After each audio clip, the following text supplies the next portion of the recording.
இவர்களுடைய லாபஸ்தானத்தில் இவர்களுக்கு 3ஆம் அதிபதி உச்சமடைகிறது. அப்போ அரசாங்கம் சம்பந்தப்பட்ட விஷயத்தில் எல்லாம் ஓரளவுக்கு இவர்களுக்கு ஆதாயமும் லாபமும் ஏற்படுகிறது. இவர்களுடைய விரயஸ்தானாதிபதி சுக்கிரன் இவர்களுக்கு 4ஆம் வீட்டில் நீசம்.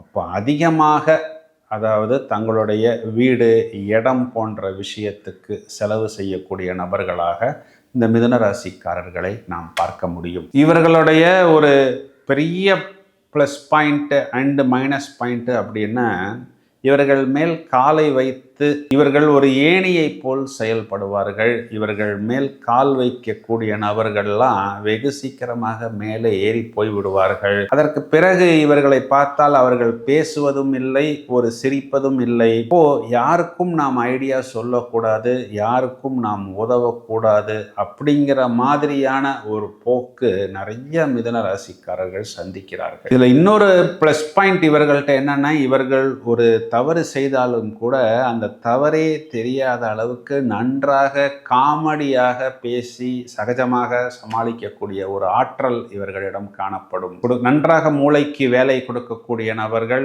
எதை செய்தாலும் பர்ஃபெக்டாக செய்ய வேண்டும் என்று நினைப்பதுண்டு. நன்றாக பிளான் பண்ணுவார்கள். அந்த பிளான் பக்கத்தில் நெருக்கத்தில் வரும் பொழுது சில இடங்களில் இவர்களுடைய மைண்ட் அப்படிங்கிறது கொஞ்சம் டைவர்ட் ஆகிவிடும். இவர்கள் பெரும்பாலும் ஒரு வட்டத்துக்குள் சிக்குவதில்லை.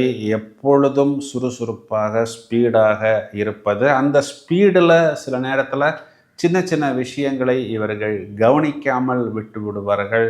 They also adjust for others.